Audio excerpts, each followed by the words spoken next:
Welcome to the Latin American Reserve Fund FLAR session at LACEA-LAMES 2024. I'm Carlos Giraldo, Chief Economist at FLAR, and I'm honored to share this session. We will be discussing an issue of high relevance for macroeconomic and financial stability in emerging market economies and in Latin American and the Caribbean countries. Deviations from the covered interest parity, or CIP. These deviations are notably more pronounced and persistent in emerging market economies in compared to the advanced economies. We will see that in this interesting discussion, evidence on that direction. Research on this topic is crucial for understanding macroeconomic and financial stability due to several factors. I want to highlight three. Influence, because of their influence on borrowing and hedging costs, affecting the access to capital, especially important for emerging market economies. Monetary policy effectiveness, because the large CPI deviations influence capital flows and exchange rate, and in that sense affects the monetary policy effectiveness to control inflation. And vulnerability to external shocks. CIP research explains how global financial shifts affect the economies, with deviations often widening in response to global stress episodes, highlighting the sensitivity to external shocks. It also could be more important and more challenging issue in the case of economies with intermediate exchange rate regimes and high degrees of dollarization, with those economies face important restrictions or constraints to make monetary policy, and they are more exposed to macro-financial shocks. In sum, CIP research provides crucial insights for policymakers and managing risks from capital flows, exchange rates, and external vulnerabilities, enabling a stronger financial resilience in Latin America and other regions. Today, sessions will center on recent research by Pierre De Leo and his co-authors.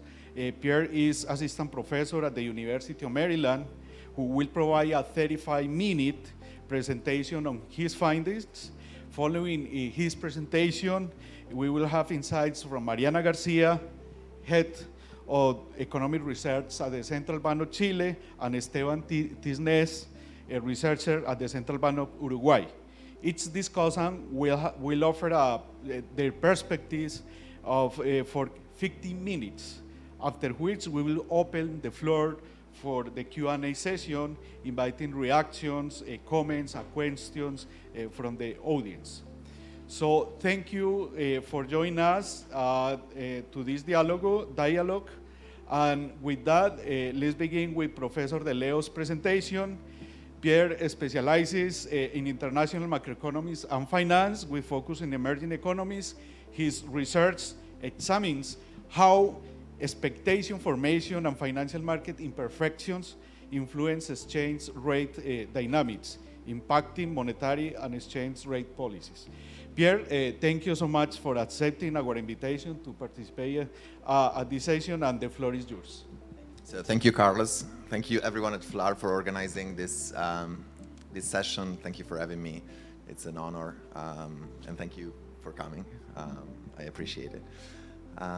So today, I'm Pierre De Leo. Today, I'll present joint work with Lorena Keller and Dongchen Zhu in this research, which is very fresh. This is our first presentation, basically. We have the objective to understanding the cost of borrowing and hedging in emerging economies. And a key step to understand that is to understand the drivers of so-called deviations from covered interest parity, or CIP. And so let me start by defining CIP. CIP is a simple no arbitrage condition. So if you take two currencies, say the US dollar and the Peruvian sol, CIP states that the returns from investing $1 in a US asset must be equal to another trade, the return from another trade, which is converting that $1 into soles, investing the resulting soles in a Peru risk-free asset, while at the same time entering a forward contract that allows you to convert the proceeds in Peruvian soles back into dollar. Okay, and so this last part is hedging the Peruvian currency risk. Is what makes this an arbitrage condition. So you can rewrite this in log, and what it really says is that two predetermined returns in dollars should be the same. On the left-hand side, you have a cash dollar return that you get from direct investment into a US bond. On the right-hand side, you have a so-called synthetic dollar return, which you get from an investment in a Peruvian asset while swapping the currency risk and make it into dollar, right? In the data, there are deviations from this condition. That is, there are differences between the cash dollar and the synthetic dollar rate. Equivalently, there are differences between the interest rate differential and the forward premium, the forward minus spot rate. And understanding these deviations is important for a number of reasons, but primarily because it affects the cost of borrowing and hedging, as I mentioned earlier. Think of it as an emerging market borrower that borrows in dollar while wanting to hedge the dollar risk because it operates in soles. So it borrows at a dollar rate while entering a forward contract, and so effectively borrowing synthetic pesos. And it turns out that the cost of doing that is increasing in the CIP deviation for this particular borrower. And as we argued in a paper with Gita Gopinath and Shabnam Kalemlios-Khan, to the extent that these CIP deviations move around during cycles, that can affect the degree to which local monetary policy can affect borrowing conditions. Right? If banks borrow in dollar and resort to the forward market, and if there are these deviations that are independent of local monetary policy, then the cost of borrowing will be in part disconnected from local monetary policy action. Okay? In that paper, we take CIP deviation as given, but here we want to understand what drives that. Right? Before getting into the details, here is a plot of a panel of 20 emerging economies. What I'm plotting here is the CIP deviation on interbank money market rates for these 20 economies. This is also called cross-currency basis. It's an equivalent term to CIP deviations. And the key takeaways from this picture are three. So the first, CIP deviations are large. The mean absolute value is 100 basis points, or 1%. Okay. Second, they're volatile. They're often negative, but sometimes they turn positive. And this suggests that simple stories based on counterparty risk don't necessarily apply. Right? It's not that the Peruvian interbank bond is necessarily more risky than another. Okay? And we're talking short-term, 3-month money market assets, which are the closest to a risk-free. And third, you do see some sense of co-movement across these CIP deviations, but also quite a degree of heterogeneity, which suggests that both idiosyncratic and global factors should matter. The literature is mostly focused on CIP deviation in advanced economies, which, as you can see here, are quite different. In a sense, they're smaller. In absolute value, on average, they're 20 basis points. They started appearing after 2008. They're primarily negative. And as I will show, actually, as I will mention, they have also different statistical properties. The relationship with global conditions is very different. And part of the objective is this paper is to sort of characterize CIP deviation in emerging economies and compare them, at least to some extent, to advanced economies. And so, indeed, what we do in this paper is try to understand how these deviations determine equilibrium and provide an explanation for that. Our basic observation or starting point is that to understand CIP deviation, one needs to understand the nature of forward supply and forward demand in the forward exchange market. You need to understand who operates in the forward market of the typical emerging economies and what type of objective and constraints they're subject to. And to do that, we provide a theoretical framework that's fairly simple. It's a framework that is meant to model the forward exchange market of an emerging economies, where we argue there are two important players in this market. One side are a set of global investors, like hedge funds or the trading desk of big global banks like JP Morgan, that operate in the forward market by demanding forward in order to take advantage of predictable currency excess return, so-called uncovered interest parity deviations. Think of it as carry trade. So in this model, when the Peruvian sol is expected to appreciate above the forward rate, global investor will take a long Peruvian sol forward position, an open position, exposing themselves to currency risk, but in order to benefit from an expected appreciation. Okay? On the other side of the market, we have local intermediaries. In Peru, these are Banco de Crédito, in Colombia, Bancolombia. Local intermediaries that operate in the forward market as well as in the spot. But they're subject to important constraints that are meant to represent regulation in emerging economies. One set of constraints is that these intermediaries need to have an hedged portfolio. There's regulation in emerging economies that prevents intermediaries to hold currency risk. And second, they have limit on the position they can take. The balance sheet is constrained. I'll describe that a little more detail, but this implies that providing forward is costly and it results in CIP deviations. The model has other ingredients and structure, but the key mechanism hinges on the interplay between these two sides of the forward market. So the demand and supply were driven by different constraints and incentives.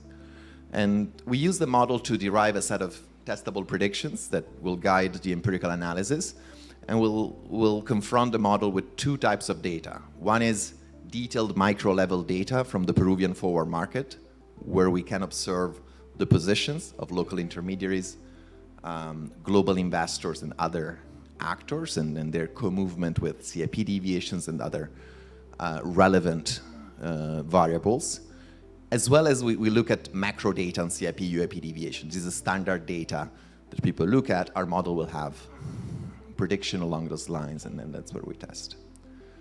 So let me give you a brief summary of what we find. So the first is that like we propose in the model, local intermediaries supply forward to global investor, and they earn a CIP deviation in order to do that. This is the simple outcome of our model, which we find to be verified in the data. In the data for Peru, local intermediaries' net supply of forward is the mirror image of global investor net demand. Okay, so it's pretty interesting that that's the case, and that's something that sort of we want to emphasize. In addition, we do find that the position of local intermediary are correlated with CIP deviation in a way that makes them making profit on CIP deviation. So that's also consistent with them being supplying forward contracts in a way that is profitable, and I'll be more detailed about that. The other set of predictions are about the relationship between CIP deviation and UIP deviations. These two types of deviation are often studied separately in the literature. In this paper, we sort of try to link them together. And as I mentioned earlier, there's a clear connection in the model. If you have a country that delivers positive UIP deviation, positive carry trade returns, this will attract global investors, which will demand solace forward, putting forward pressure, leading to an appreciation of the forward rate, which is consistent with a negative CIP deviation. That's a clear prediction of the model. And we do find in the data that indeed CIP deviation are negatively correlated with UIP deviation, as well as with interest rate differentials that are sort of a variable that tends to predict carry trade returns. Last, we want to speak to a literature that has looked at how CIP deviation move along with the so-called global financial cycle, or sort of measures of global risk. In our model, when global risk aversion increases, the forward demand of global investor is deterred. That is, they take a smaller position in the forward market because that's risky, and if the risk aversion increases, they sort of retrench from the forward market. That implies the CIP deviation narrow. In fact, they increase, and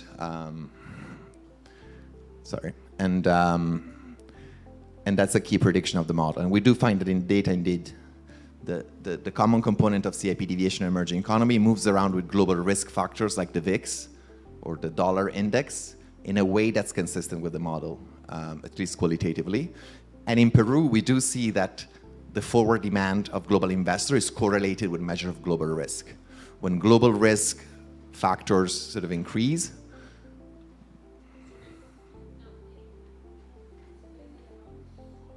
está bien.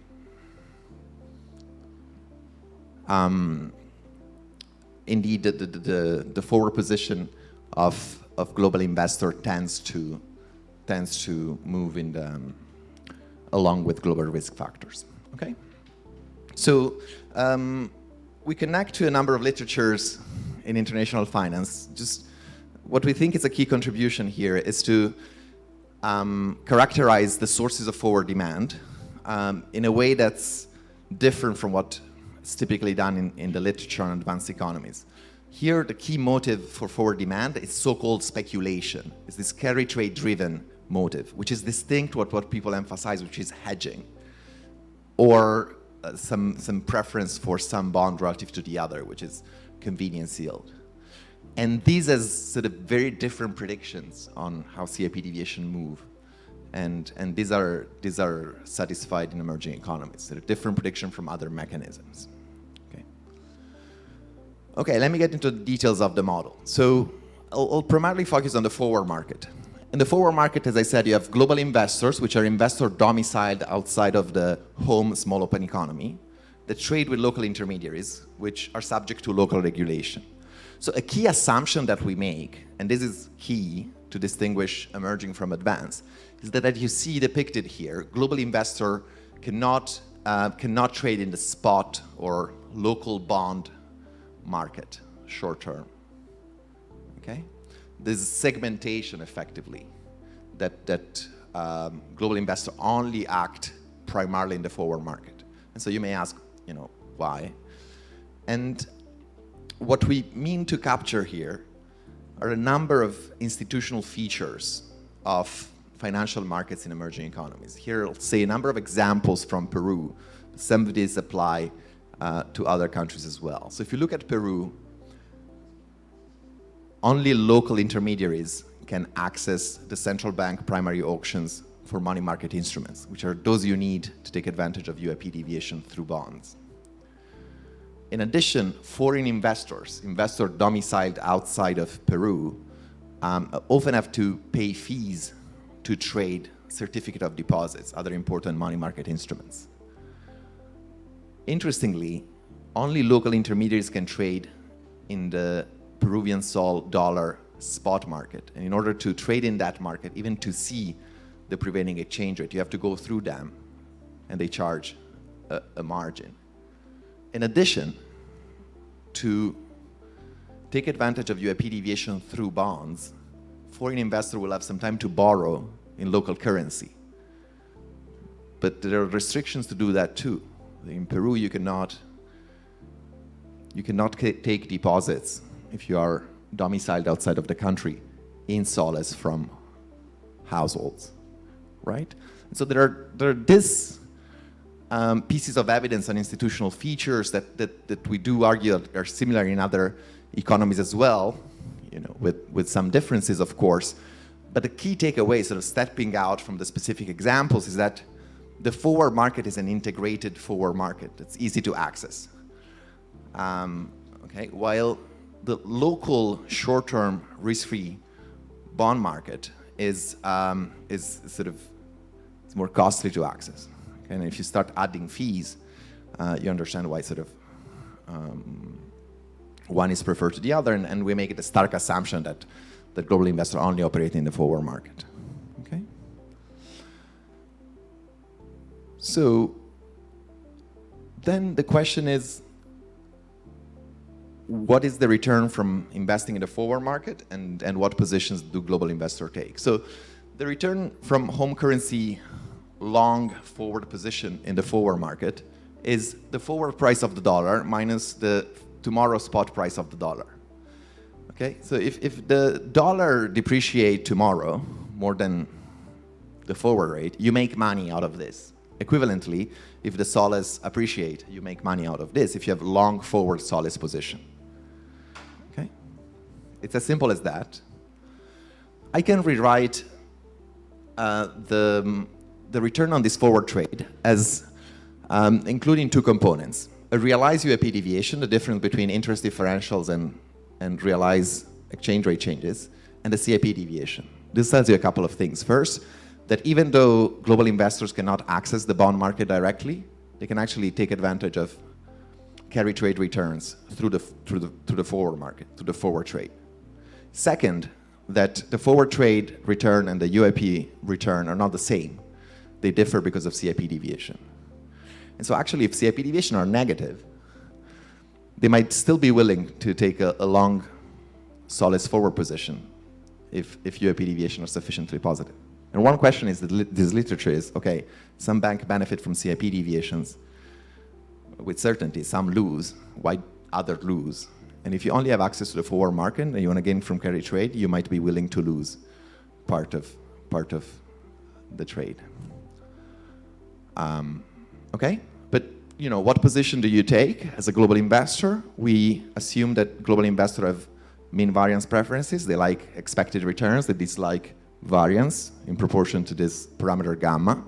And it's typical in these problems. The first order condition is such that the long soles forward position is proportional to the return from the forward trade expected relative to their variance in proportion to their risk aversion. Okay. Equivalently, using the condition above, you can rewrite soles forward demand as proportional to UIP deviations. That's what I mentioned earlier. When you expect that a country exchange rate appreciates above it, the interest rate differential depreciates less than the interest rate differential, then you want to take a long soles forward position as a global investor. Okay, who's on the other side of the market? There are a set of local intermediaries. Unlike global investor, local intermediaries can trade both in the forward market and in the spot market, which is actually a market for local and foreign bonds. Okay, so they can take positions in both markets. However, they're subject to two important regulations. In the paper we have a formal derivation of the model. Here I'm only telling you how to get to the forward supply equation. The first restriction is that they have limits on currency mismatches. So for any forward position they have, they need to take an offsetting spot position. We see that in the data as well. It's regulation. Okay, so they cannot replicate the carry trade. They can only have a currency balance portfolio. And we show that implies that their portfolio delivers the CAP deviation. Now, a second restriction is that they're subject to limits on forward position. This is true also for global banks in a way, but we apply this to the local intermediaries. And that implies that they cannot take advantage fully of CAP deviation, so CAP deviation persists in equilibrium. In the paper we show that this delivers a forward supply equation whereby KT plus 1, which is the long soles forward position of these intermediaries, is proportional to a CAP deviation. In order to provide soles forward, they need to gain through the CIP deviation. Okay? So this is only one block of the model, the key block, but and it has this representation. If you will, this is a diagram where you have dollar forward on the horizontal axis and CIP deviation on the vertical axis. There's downward sloping demand by global investor, which shifts around with UIP deviation and the risk aversion, and then vertical supply, a upward sloping supply. And the equilibrium is where the market clears, where the demand of forward equals the supply of forward by these two agents. And only by looking at this, we have a number of predictions that we can take to the data. This is just one block of the model. And so the key predictions are that the position of the local intermediaries, first, to be negatively correlated with global investor position. This is market clearing only, right? So if one takes a long position, the other should take a short forward position, right? Second is negatively correlated with CIP deviation. This is the nature of the forward supply. It's the first order condition of the local intermediary. And third, the local intermediary must make profit on the CIP trade. So their position must be such that the direction of the trade is profitable, okay? And we confront this with Peru forward market data that I mentioned. This is very detailed data, and local intermediaries, FX trading from confidential report to the regulator, the Superintendencia de Banca y Seguros, where we see weekly snapshot of all forward contract holdings of banks, including the date, the maturity of the transaction, the direction of the trade, the notional, the forward price, the counterparty name. So we know if they trade with a pension fund, a local corporate, or a foreign investor, as well as the spot price at the time they close the forward contract, which allow us to compute the forward premium. In addition, we do see if this local intermediary hold money market asset and liabilities, which allows you to compute the CIP profits. Okay, so at the intermediary level. And so what we do with this data is first show that even though these local intermediary trade with several type of investors, again, including local pension funds, local big corporate, the central bank, and so on, their net position is very much the mirror image of the position of global investors, global foreign customers, right? So the correlation is highly negative, 80%, and visually you do see that they sort of move around in tandem. Second, indeed, it's negatively correlated with the CIP deviation. Okay, so the idea here is that when the forward price of dollar is appreciated, they sell dollar forward. Okay, that's consistent with an upward sloping supply of forward of this intermediary, and because of that, they actually make profit throughout, especially and they're increasing with the absolute value of the CIP deviation. Okay, and here we computed with two different assumptions about what kind of assets they use exactly to make the CIP trade. We have different returns there, but by and large, the message is consistent. Okay, we also find that profits are higher for local intermediaries trading with foreigners. If you're interested, it's in the paper. Okay, I want to talk about CIP deviation, UIP deviation, and global risk factors, and to do that, I need to specify a little more the rest of the model, especially the equilibrium in the spot market. And here, very simply, what we have is that in the spot market, there are these local intermediary taking the offsetting position that I mentioned earlier, okay, to offset the forward position. And so that's a source of spot currency demand. We have some so-called noise traders, which are meant to capture local pension funds, importer, exporter that demand inelastically currency in the spot market. And the set of other agents, which can't be intermediaries, but can be local firms, they take up the currency imbalance. But because they're risk averse, they demand a premium. So the logic of this is a portfolio balance logic that you'd see in a model like Abe Maggiori. But here it's applied to the spot market of an emerging economies where this marginal investor may actually be firms. Okay, so it's an interesting literature that actually studies the fact that many emerging market corporates tend to have a portfolio that looks like carry trade. They tend to borrow more in dollar and hold cash peso when that's more profitable. So it's not completely unusual to think about it like that. Okay, but the key takeaway here is that you have an upward sloping supply for spot dollars or spot soles, which is increasing in the amount of imbalance in this market, which may come from noise trading or local intermediary. So out of this now complete model, one prediction we have is that in a steady state equilibrium, the cross-currency correlation between UIP and CIP deviation is negative. Now think about two countries, one with a large currency imbalance and one with a lower. One will have higher UIP deviation in the steady state and the other will have lower UIP deviation. The country with higher UIP deviation has a larger forward demand. So this is a lower demand in this dollar forward CIP deviation space, resulting in a lower CIP deviation. That's what I mentioned earlier. Higher UIP deviation, higher forward demand by global investor, lower CIP deviations. And here we look at a number of countries, like 20 emerging economies, daily data from 2002 to 2022. And what we do is regress 3-month excess currency return, the realized UIP deviation, on the 3-month CIP deviation that you know today. And we do find a negative correlation between the two, consistent with the model. The relevant column is the last one, where we have month fixed effect, and so we are comparing steady state. This is a 100 basis point wider CIP deviation, on average associated with 70 basis point subsequent currency returns. This is another way to depict that relationship, it's a negative relationship. Of course, there are other factors determining this. One factor is that the prediction is on UIP, sort of expected returns, these are realized returns. You do see a negative relationship, though, with interest rate differentials as well. Countries with higher interest rate differential have more negative CIP deviation.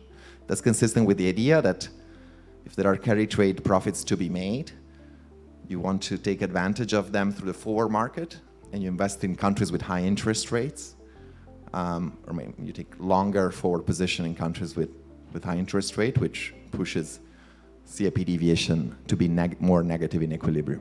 Okay, and that's it. Now, what happens when global risk aversion increases? And to do that, we want to first sort of consider countries with positive UIP deviations, like in emerging economies. These are countries that, in our model, have forward solace demand. And when global risk aversion increases, as I hinted earlier, which is this gamma parameter, now it's capitalized for a number of reasons that are more secondary. When global risk aversion increases, there's less home currency forward demand by global investor. Now, because this is a risky trade that they engage into, when they're more risk averse, they retrench. And that means that CIP deviation will narrow. Okay, and under some condition, they will even increase. You can depict it in the model. It's a upward shift in the forward demand here. And that's specific to our model, where forward demand is carry trade. Right? So we take the same 20 emerging economies. We take a principal component analysis. We take the first principal component to gather the most common variation that there's among them. That's a typical approach in the CIP literature for advanced economies.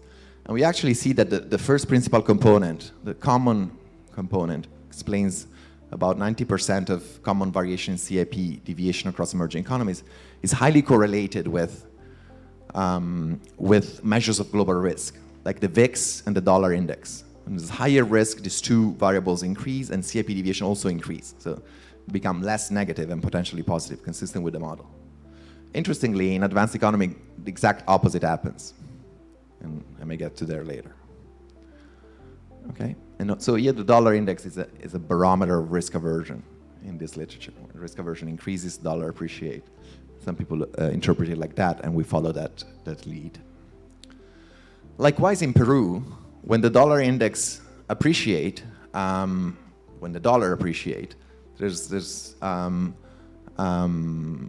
higher CIP deviation, like in the average emerging economy, and there's in terms of position, global investor do take shorter Solis position when they're more risk averse. And that's consistent with this correlation that we find in the data. Okay. In the remaining time, I would like to make a few remarks on a number of issues related to this discussion.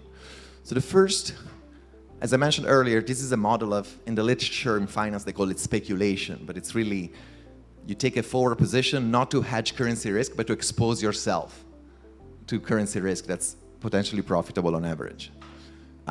We know that most of the literature tends to equate forward exchange demand to hedging demand, where hedging means I take a forward position to offset some risk I have in another asset class or because of other reasons, right? But we argue that it's far from obvious, and we argue that in the data there's evidence that hedging is not prevalent. The first is that foreigners in Peru, they hold some Peruvian soles assets like long-term bonds, but at the same time, they are long soles in the forward market. That's inconsistent with hedging, because if you were to hedge, you would be short Peruvian soles. Instead, the forward position sort of increases your exposure. In addition, we find that looking at their purchases in the long-term bond market of foreigners and in the forward market, they are virtually uncorrelated. So it's not that they take they buy long-term Peruvian bonds and they systematically hedge. No, it's virtually zero correlation among them. And there's also some evidence outside of this paper that firm hedging is limited in emerging economies. Okay, so at a minimum, you wouldn't say forward hedging as a synonym of forward exchange demand. These are conceptually distinct, and we argue it's misleading to use the two terms together. Another question you may ask is what's different between advanced and emerging economies? And so here, I'm going to argue that the key difference is this segmentation property that I've described at the beginning, that global investors have much easier access to foreign market than to local short-term bond and spot markets. And so to make this point, what happens if a global investor can invest in both markets? In other words, if it can do the forward trade and the classic UIP trade, where you borrow and lend in two different currencies and expose yourself to that trade, right? So if it's choosing position in both markets following a mean variance return utility function, as before, the key implication is the CIP deviation should be zero. Why? Well, because remember, the forward trade return was the sum of the UIP return and the CIP deviation. If you can take advantage of UIP return through bonds, then the forward return and the UIP return should be equivalent, which means that that's true only if CIP deviations are zero.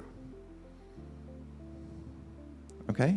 And so, in a sense, this tells you that the picture I showed you at the beginning, where you have large CIP deviation in emerging economies and small in advanced economy, can be rationalized by this. Like the forces that lead to CIP deviation to hold in, or almost hold in advanced economies are not present in emerging when you make that segmentation assumption. Okay? And also tells you why advanced economy display different properties. The whole literature tries to understand the properties of advanced economy CIP deviation with global factors, convenience yield, and so on. But once you start adding that segmentation, thus forward market speculation, the mechanism of speculation may trump all other mechanisms and switch the correlation to the other side. And specifically, what is a convenience yield? So this is another mechanism that's been proposed in the literature to explain CIP deviation in advanced economies, right? So remember, one objective is to understand why people want to hold assets that make losses on average, not on average actually, with probability 1. And one reason is that because you may like those assets more, because they're better collateral, or you may, for you, it's not equivalent to hold a US asset with a 3% dollar return or a Peruvian asset swapped that gives you a 3% dollar return. For you may not be equivalent even though you get 3% in dollar in both. That's the theory of convenience yield, which goes a long way to explain certain things. A key prediction of that theory is that when the US dollar appreciate, CIP deviations go more negative. Why? Because if all of a sudden everybody likes US bonds issued by a US entity, the US dollar appreciates and the US cash rate goes down relative to the synthetic rate. And so that's a key prediction of the convenience yield. And this nice paper by Jiang and co-authors in the Journal of Finance sort of emphasize that prediction for advanced economies. However, as I showed you earlier, in emerging economies, you get the exact opposite relationship. When the US dollar appreciates, CIP deviation increase, don't go down. And so that sort of conflicts with a very interpretation of convenience yield story, but it's consistent with carry trade given forward demand. Okay. Conclude. So we argue that this carry trade driven forward demand shapes CIP deviations, and thus the borrowing and hedging and the transmission of monetary policy. We think this is a key driver of CIP deviation and all the resulting implication from that. One observation is that this tells you that global demand for forwards tend to increase CIP deviation during global recessions. CIP deviation tends to either go from negative to less negative or even positive. What does that mean? It means that synthetic peso borrowing, which is what many emerging market entities do, is more expensive during recessions. Borrowing in dollar and hedging is more expensive during global recession. And that tells you why, sort of circling back to the paper with Gita and Shebnem, the transmission of monetary policy during global recession may be more impaired, right? Because if you lower interest rate to stimulate the economy, but at the same time, CIP deviation increase because of this mechanism that I've described, the cost of borrowing increases and the transmission of monetary policy, the pass-through is lower. Thank you. I'll stop there. And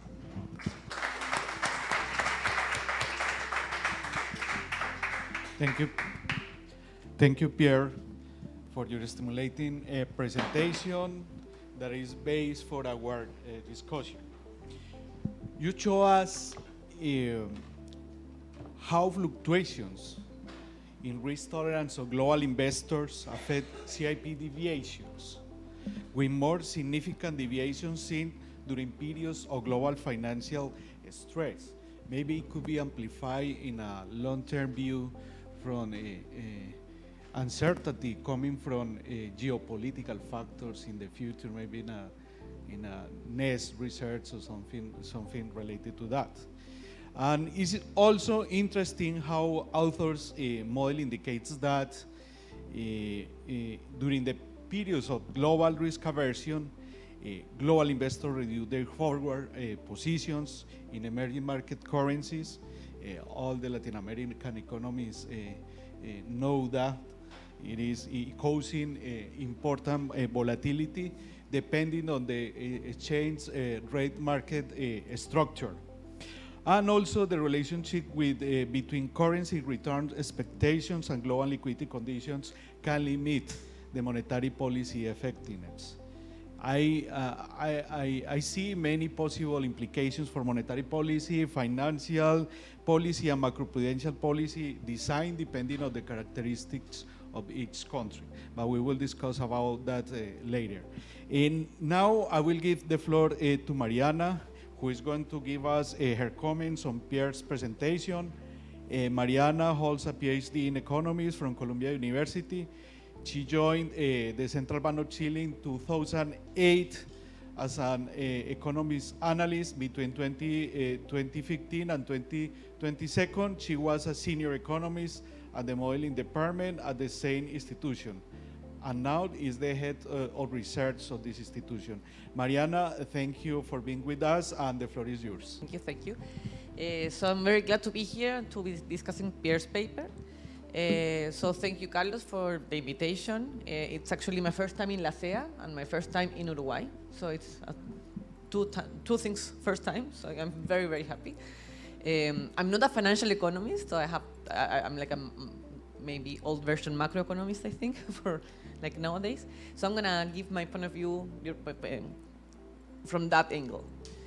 So we just heard the paper. I'm just gonna be mentioning the main like the main ideas that I got out from the paper and how to base my comments.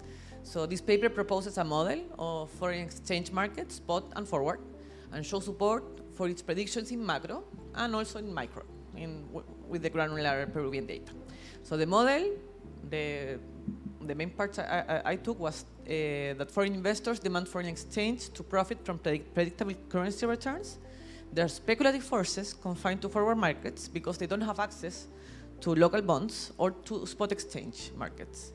And there are local intermediaries that arbitrage between the markets but are constrained by restrictions made out of policy. This is the currency mismatches between their positions. And this implies very significant equilibrium dynamics of forward positions, CIP and UIP deviations. The empirical evidence part, so the modeling part, showed cross-country differences in CIP deviations that are negatively correlated with cross-country differences of UIP deviations. And the principal component of CIP deviations positively correlated with proxies of global risk aversion, which is very different from to advanced economies. And the granular Peruvian data, Pierre showed like a lot of information of time series and across banks, in which local intermediaries forward balances negatively correlate with foreign customers' position. They profit from supplying forward contracts. They would love, I think, to do more. They cannot because of the restrictions. And in periods of higher global risk aversion, global investors reduce their demand of forwards. Local fewer forwards and CIP deviations increase. So I think some of the comments that I'm gonna have, I think you mentioned some at the end, but let's go through it again. So I think it's a very good and clear paper. It contributes with a model to explain CIP and UIP deviations of emerging markets, which are different from advanced. And this is important for macro and international economics, very important. The model has strong assumptions that can actually be checked in the evidence. And it has testable implications, again, that come for the equilibrium for positions, CIP and UIP deviations that you can also check. So my comments are going to be 4 general comments. So, and I think one of the questions you answered at the end, so how would you change your model? You were talking about advanced economies and the difference, and does that imply what is actually observed in advance? I think the answer was the not being able to buy local bonds. I think you said at the end that was the critical issue. But there are other like assumptions. So I would like to know, so which ones are ones that are going to give you like similar empirical regularities and which ones not. So for me, from Chile, not all emerging economies are the same. I think of emerging economies like more different and others more similar to advanced. I think it depends on many things, like the degree of financial diversification of the financial market or local factors, politics, many things. So I would be very, very interested in understand the connection and differences among this group that we're calling emerging economies. Are these substitutes from the eyes of the foreign investors? I don't know anything about foreign investors, so this is something that I would love to learn about. Do foreign investors specialize in countries, or they hold like from different countries? do the results depend on local factors as well, like liquidity, financial system development, and other issues? And has there been a change over time? And I think, so the situation of the countries, they don't change like so in a volatile manner, but they do change through the years. Some get more advanced with time, and others get more emerging, I guess, with time as well. So I would love to see if there's also a difference between that. And so I borrowed this graph, and this is from Chile, from one of the papers that were just presented at the Central Bank conference that we had like this month. And Legaspi and Varela, so there was a paper about UIP deviations, only UIP deviations and emerging economies, and also showing a lot of stuff. And they show that in emerging economies, the difference between emerging and advanced is that in advance, so in both, global risks are very important, but in emerging, local risks are as important or very much important. And here, so what does your model imply to the reaction of local risk? And I think so it has implications, and I think you can use like local shocks in order to see whether those implications actually happen in the data. Here is a graph of Chile, and these are like different points.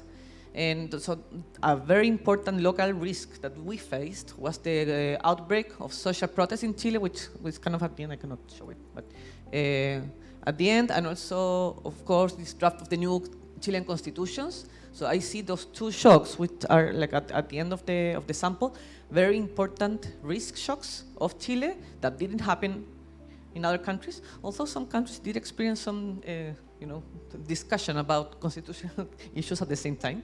But this is particular for Chile, so I think you can use also those kind of shocks to identify whether your model, you can find it in the data. And then I went to a colleague of mine, which is Mauricio Calani. He's in research on the financial part of the bank. So I asked him, so which one of the assumptions that is there in the model of Pierre actually happen in Chile and which one they don't? So he was a little complicated, so he was like, it depends on the institution, and like I was, no, yes or no, please. But so first, does the Forex spot market is only accessed by local agents? And that's a yes. Is the Forex forward market accessed by foreign and local investors? That's a yes, but they are segmented, so they are in different markets. Is the local bond market only accessed by local agents? And that's a no. But probably it's a no that it depends, like which paper, which what, but yeah. And does local agents constrained by limits on position and currency mismatches? And again, depends, but at the end, the answer is yes, which makes, I think they're not like constrained by quantity, but depending on the mismatch, they have to be covered some way, which makes it really costly. So at the end of the day, it's like a constraint.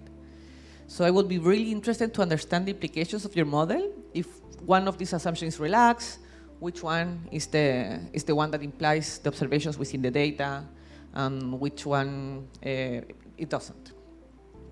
And finally, and we're fine on time, so an additional comments that I had while I was just reading the paper. So any thoughts about optimality? So how suboptimal is this for the country? Like, should the country try to lose all these restrictions? Is there like an upside or like only downside? And are there other assumptions, as far as you know, of course, that lead to similar observable implications? Because again, this assumption lead to these observable implications, maybe others, they lead to something similar. Probably we cannot see everything, but yeah. And something that I always ask, especially when I see microdata or data like very particular of the countries, is this the best data that you could have in order to test the implications, or is there something missing of the data?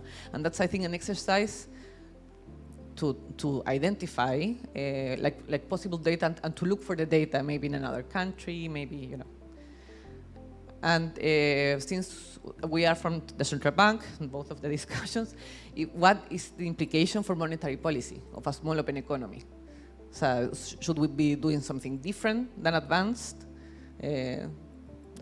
So thank you very much. Thank you for the paper. It's a very good paper. I'm very happy to hear. Many thanks, Mariana, for your discussion and bring to the table key points on the topic. Mariana raised questions on the model's applicability to local risk scenarios due to the UEIP deviations in emerging market economies that are influenced by both for global and local risks. In particular, as she mentioned, how Chile does not share with Peru some key characteristics that are employed in the assumptions in the model. It brings us to the question on how these different assumptions can impact all the effects that are studied in the model. Mariana also calls for the implications of the model for monetary policy. I will add this call for implications for macro and micro prudential policy and regulation, but we can discuss this in the Q&A session. Now, I will give the floor to Esteban. Esteban is currently working as an economic researcher at the Central Bank of Uruguay, contributing to the analysis and monitoring of the economic policies. Esteban, thank you for accepting our invitation, and the floor is yours. Thank you so much for inviting the Central Bank and me in particular. Thank you, Pierre. I think this paper is very nice. I enjoyed reading it. It was hard because, as Mariana said, I come from the same background. So, you know, I had to be writing all these optimal conditions to make them add up to really understand exactly which were the frictions that were making all these CIP deviations and all the correlations work and add up. And it's very nice because the model helps a lot to structure all these discussions. So here, coming from Uruguay, discussions on carry trade losses are something that happen, you know, every week. I mean, every time that the exchange rate goes down, say, there are some discussion on, hey, there is someone speculating here, you know, making profits out of domestic agents, right? So this is a very relevant paper for us.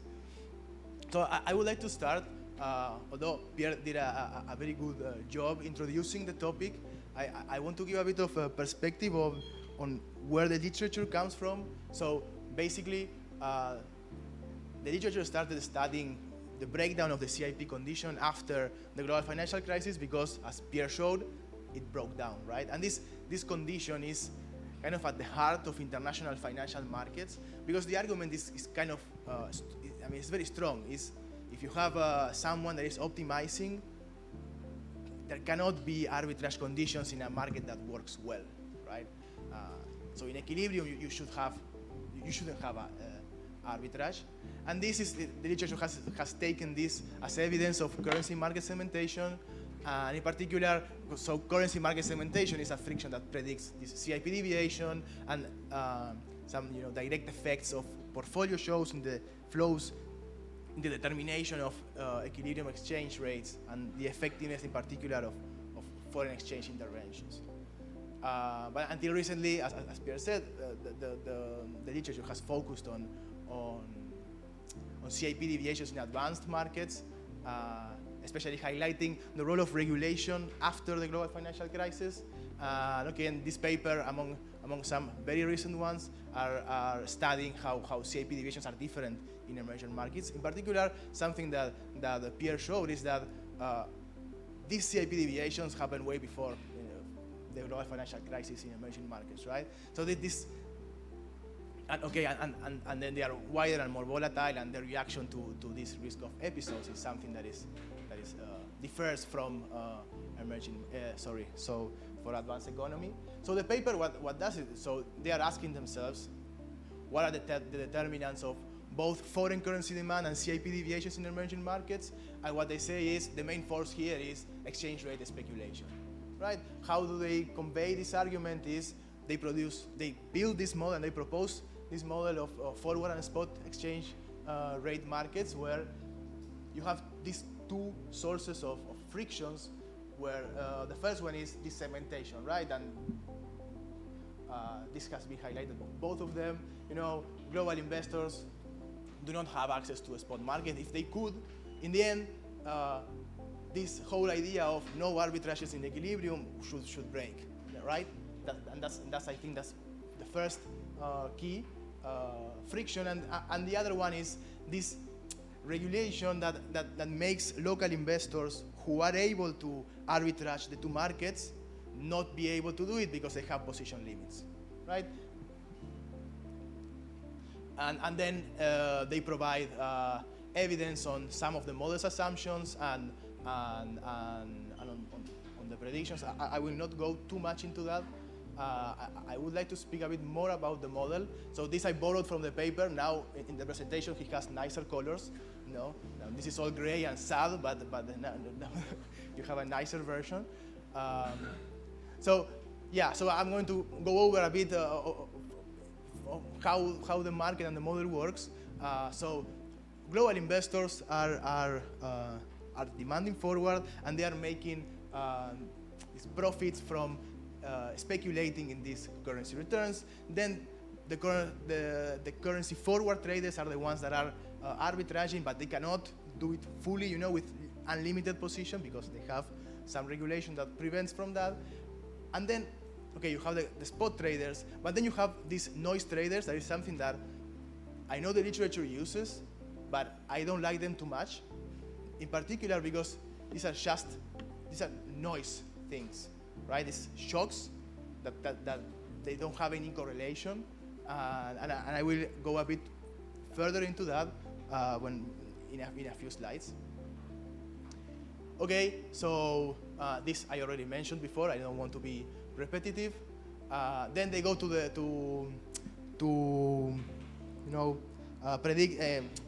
testing the model's prediction first with macro data, and they check. The only thing that I have comment here is maybe it would be nice to have, as a robustness checks, something that is even shorter horizon, like 1 month. And I see that in some of your in part of the micro evidence you used 1 month CIP deviations, but on most of the macro part you did with 3 months. And this other paper, they do a similar thing. They take as baseline the 3-month CIP deviation, and then kind of as a robustness check, they look at shorter horizons, right? And then, okay, this other one I will skip. This is just a small comment. This slide, let me skip it. It's not very nice. It's all the things that they tried with the micro evidence, and they found that things work. Let me go to the other comments. So one thing, and I share this worry with Mariana, that is that it seems like so the model works as like all these mechanisms with the frictions is like a catalyst. I don't know if that's shall work, right? So you need to have these noise traders in order to for everything to work, right? If noise traders were optimizing some way, or their demand wasn't inelastic, everything falls after that, right? And the way I think of this is that every time you see these deviations not working, the global investors and all the ones that are optimizing, they are making profits, but there is someone that is losing, right? And maybe giving some more structure to these guys that are losing can help match some of the things that Mariana was commenting, and also Carlos was commenting in his introduction, like CIP deviations in emerging markets are persistent or cyclical. And here I borrow again another graph from the paper, where just focus on the red areas. Those are the CIP deviations in Peru. And what I want you to see is that these CIP deviations are persistent, in the sense that the sign of the CIP deviation is persistent, right? So in the last period, you only see positive deviations. In the middle, you see little negative, and then but these deviations from CIP are persistent in time, and this could be related to things that happen inside the country, because the mechanism how the model works, and for example how you relate to things that happen outside or for foreigners, what they do is they amplify or they dampen CIP, but what generates the CIP sign, say, is always the domestic agents, and in particular the noise traders. Cool. Okay, so that's one substructure, or maybe shocks can have some persistence or something like that, and maybe you can speak also to these other facts of CIP. Then this is also related to something that Mariana was commenting on, which is emerging markets are different from each other, and in particular, I mean, this is nice because you could even try testing. In particular, the part where you rely, so they rely a lot on their, say, anecdotal evidence of Peru, and they claim that this is very similar again in other emerging markets, but these regulations may vary across countries, and this could give you some, maybe some more anecdotal evidence, or something that you can also quantify, right? Good. And then the last comments is, okay, so this has been repeated a lot. So why do we care about CIP deviations? Monetary policy efficacy is clearly affected by these CIP deviations, and it's like we are all, calling for. You did a good job in kind of the positive analysis. Now we want to have some of the normative part of the story, right? So monetary policy is one of these. The other thing will be macroprudential policy, and I think of two potential things here. You have on the one side macroprudential policy creating these side effects in emerging markets that usually are not taken into account. And the other thing is that this model predicts that foreign exchange interventions are effective. And in particular, I was conjecturing that basically if the guys that are losing here are the noise traders, the central bank would just give them the dollars and probably offset everything that happens in the model. But I mean, I'm reading too much into the model, right? So I don't want to be too strong on this comment. Okay. And final comments. This is a very relevant question. I really like the paper, and the way they support the story of speculative forces being behind the CIP deviations is quite compelling in my opinion, with this both internally cohesive argument that the model gives you and the evidence that supports it.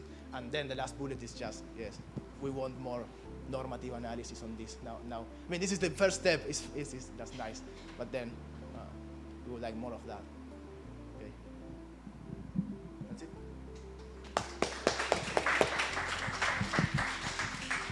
Many thanks, Esteban, for your discussion about the paper presented by Pierre.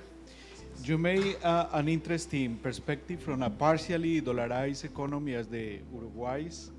You raise questions about the preferable market for exchange rate intervention, for example, between forward and spot. That is something very important for the emerging market economies, and especially in our region, not only for the small economies, but also for the big ones like Brazil, for example.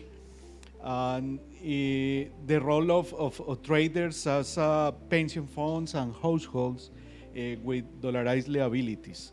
It brings us to the question that has been during the discussion about how sensitive are the results in front of different assumptions that you have along the countries, not only among emerging regions, but also in Latin America as a region. We are very heterogeneous, so it is a very interesting comment.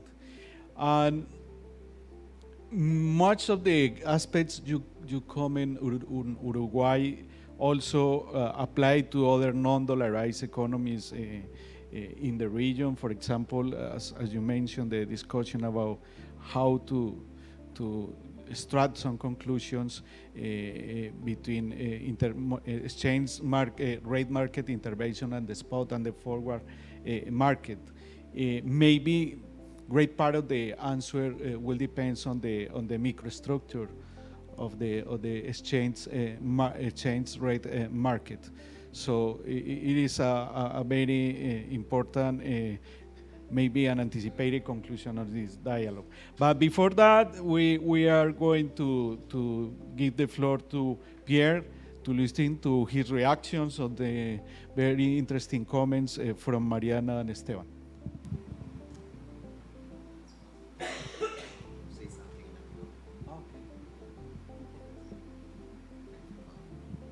So thank you, Mariana and Esteban. These were very thoughtful comments and valuable, especially at this stage. Let me try to say a few things.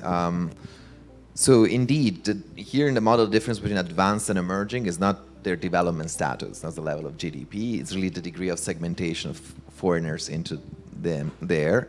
And indeed, if you start looking into the actual practices, like you asked Mauricio, it's hard to sort of find,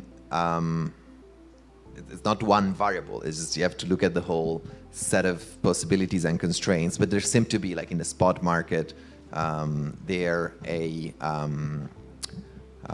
restriction and in other countries as well.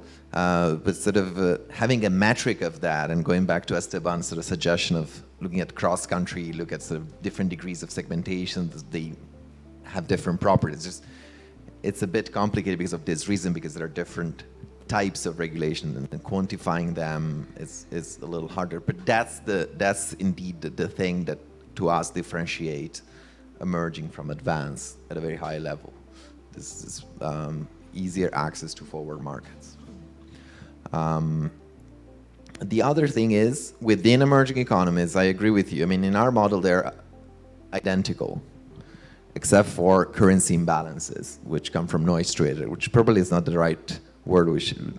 There are better words, because you can think of noise trading as, in this model, as trade imbalances that result from actual, trade needs.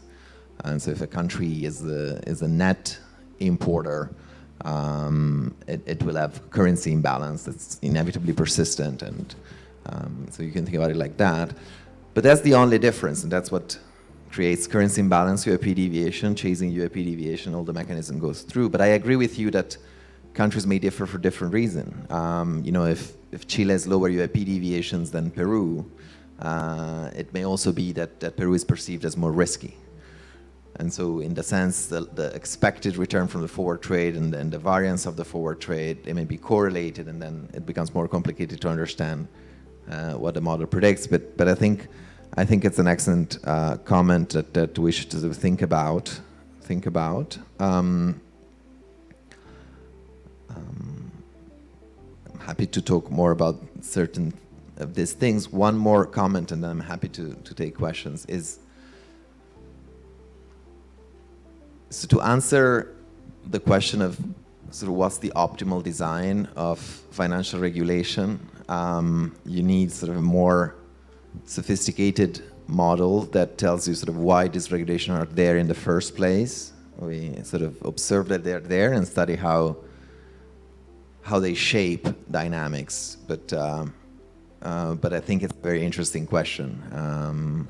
It's a very interesting question, and there are sort of evolving regulations often to take care of unintended consequences of other regulations. Like in the forward market, many policymakers point to speculative forces in the forward market, and they look at a forward price to infer what foreign investors think, but they also try to sort of put restrictions to those trades too. So it seems like you go from one restriction to the other as a consequence of that. And related to this, my last point is I think it's very interesting to understand how FX intervention, the spot versus the forward market operate. I think this framework could give you need a framework to think about that, and I'm certainly going to look into that. And I think things may be not as obvious as one may think. If you intervene in the forward market when investors want forward, maybe you want to have CIP deviation, but you have a larger position of foreigners exactly because of that reason. If they want to take advantage of predictable returns. The opening up of CAP deviation discourages them to do because they make a loss. But if the central bank offers forward supply without demanding a CAP deviation, that sort of encourages even more. And it's also extremely costly. So it's an intricate question that I'm happy to talk about afterwards as well. Thank you so much, Pierre. Mariana, do you? Oh, okay. Thank you. Now I open the floor for questions and comments from the audience. Please go ahead.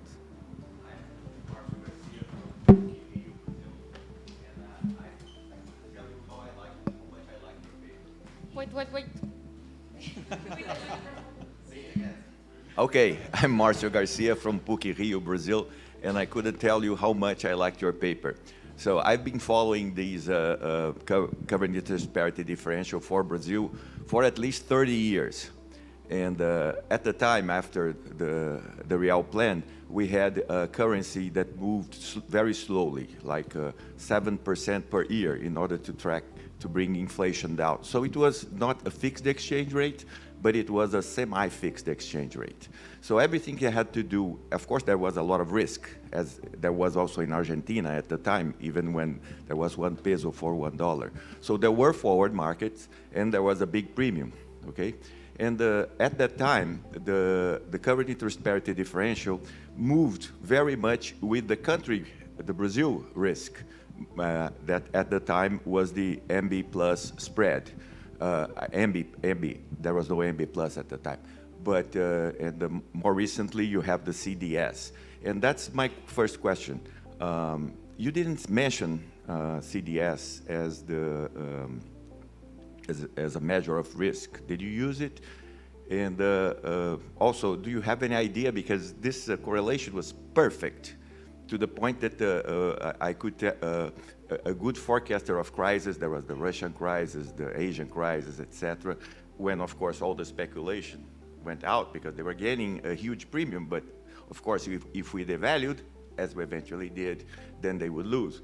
So at you could see that every time that there was the crisis, and I didn't have the positions at the time, the crisis became imminent, then the current interest parity differential would go below the MB plus the MB spread. So I think that your story fits very well. And my second question, if I may, is that in the dual Schreger, if I'm not mistaken, they say that in advanced economies, if you profit from the uncovered interest parity by going long on a currency, you profit from the covered interest parity by going short. But in Brazil is the opposite. So I'd like to hear your thoughts on that, and congratulations. Thank you very much. So let me briefly answer this, if I may, and then, so indeed, the correlation between CIP and UIP deviation, CIP and interest rate differential, is different in advanced versus emerging. I didn't show it, but it's a completely different correlation. And we can explain the emerging, we can't explain the advanced, which we think is supportive evidence because we think it should hold in advance. And I'm happy to talk more about that. But I think the point of local risk factors is really useful. It's related to Mariana's comment. I want to just clarify that what the model predicts is that anything that changes either the amount of risk that this global investor take when taking a long position in the Brazilian real, or the risk aversion they have, both things act similarly.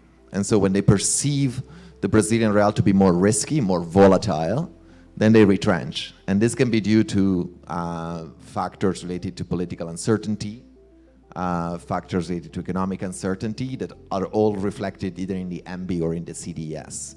So again, the global investors do want to make look at the so-called Sharpe ratio, and so when the expected variance increases, they retrench, and the expected variance can increase either because of global factor or local factor, or maybe because they attach a higher price to that.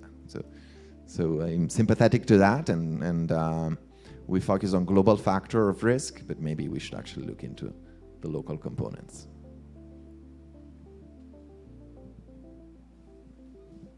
Okay.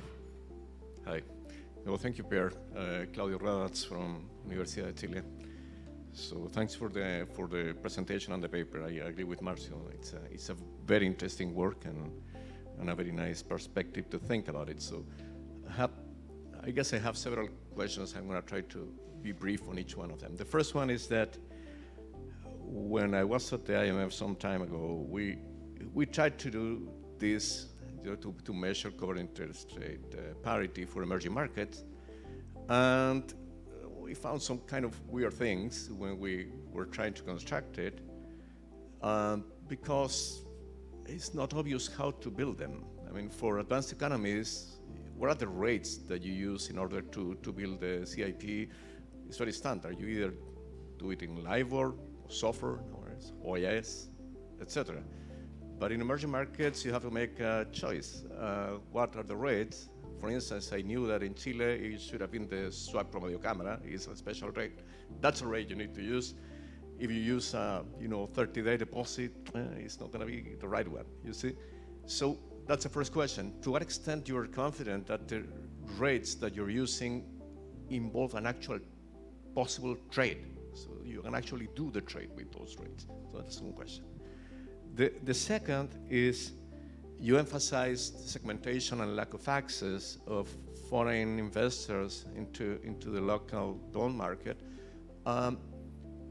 Perhaps you don't need such a strong segmentation if the local bond market is not as liquid as these investors need. So perhaps you use the forward market because it's much more liquid. As you pointed out, for many emerging market currencies, the forward markets are overseas, the large forward markets in LCH or CME, which are large.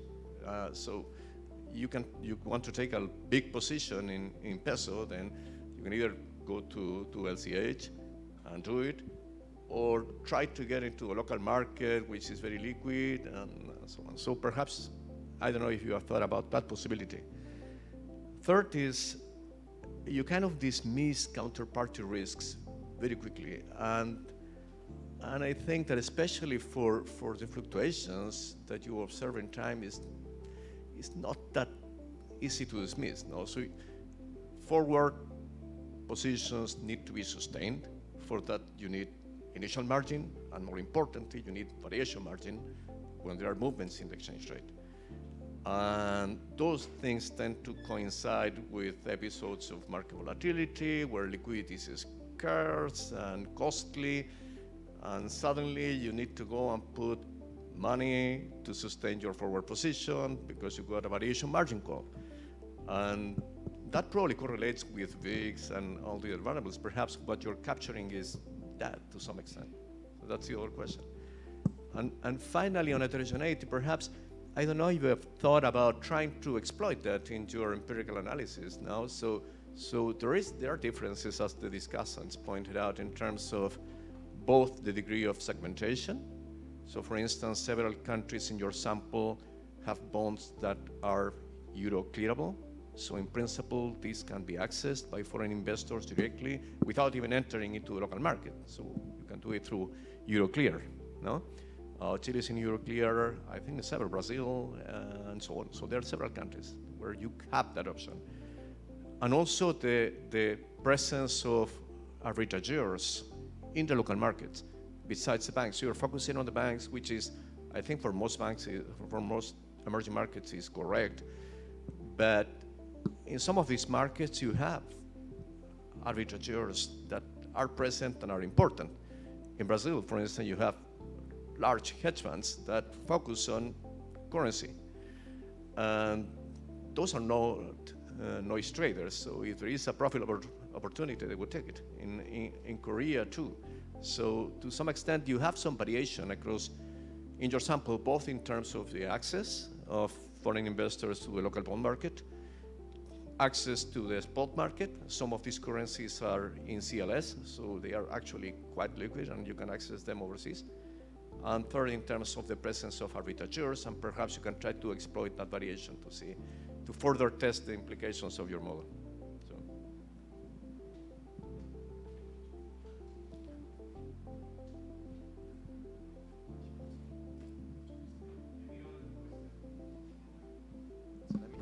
let me quickly answer Claudio in the meantime. Well, answer is it's going to be short, but because there's a lot of useful food for thought. I'm sympathetic to your comments. So in terms of measuring CIP deviation, I agree with you. It's not an ambiguous or a unique way to go. What we decided was to use the closest thing to the local interbank money market rate, which matches the model idea that the local intermediary is the marginal agent pricing this CIP deviation. But you know, I understand that the challenges to measuring CIP deviation in emerging economies. I like your suggestion that the liquidity in the bond market may be a factor discouraging foreign investor rather than sort of outright regulations or fees or anything would work, right? As long as the forward market is sort of more accessible for some reason. Maybe there are different predictions. Counterparty risk, yeah, indeed. Maybe I've dismissed it too quickly. I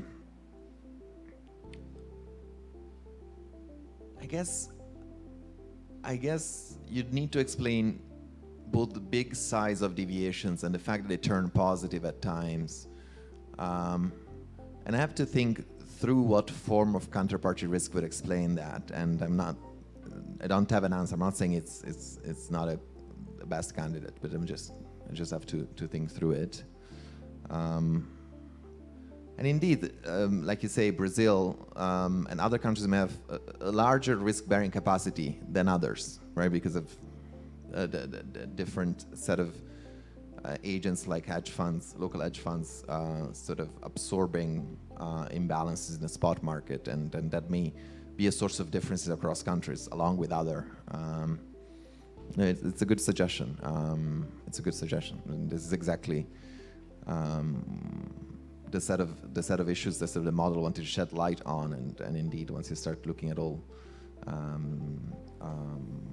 you know, it becomes very interesting, I guess. Thank you, Pierre, for the presentation. Very interesting paper. Just a quick question, following up a bit what Mariana and they were mentioning before.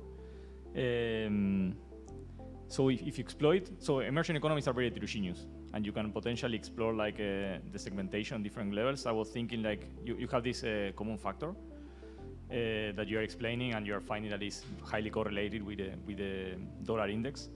So the first thing I know probably you have already shown it, but maybe you didn't show it, but have you seen how this factor is related with specific like country by country? If you try to take like some type of R square or something, how important is this factor in each of these markets? Is it related with the country characteristics? Are like countries that are more like I would say like more segmented? This global factor is less important. Like I think that this could be like a more evidence of your theory. I believe I'm not questioning the model, but probably you can exploit more the heterogeneity across these countries to try to test more the theoretical implications. If I got it correctly, if the markets are more segmented, you should expect to see like wider these CIP deviations, or more, at least more options for CIP deviations. No? So that can be probably one option. The other one would be like just to look at different characteristics, like Claudio was mentioning before, and maybe see if they correlate with these idiosyncratic. So you would expect that idiosyncratic things in these principal components, so the thing that is not explained by the global part should be more important. Maybe you can relate it with these characteristics. Thanks.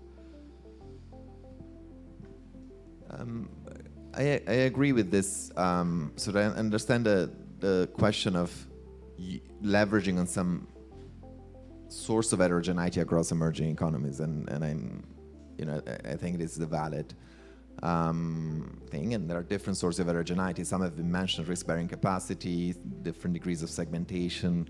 At the same time, I want to emphasize that there's a lot of co-movement in CIP deviation in emerging economies, and I guess it's first order to understand that.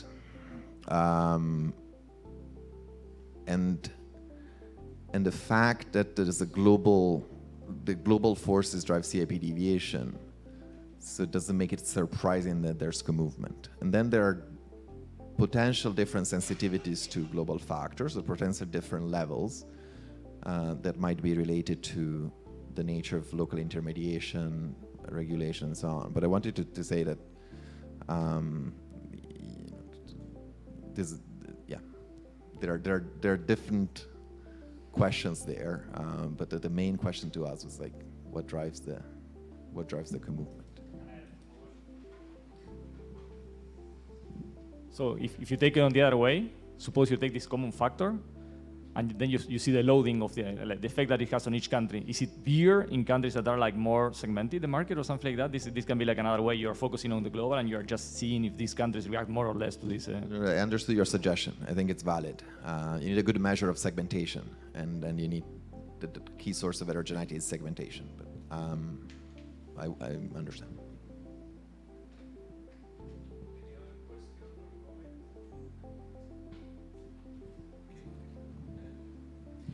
Fortunately, time is up. It's 12. Many thanks to Pierre, Mariana, and Esteban for the fruitful dialogue of this session.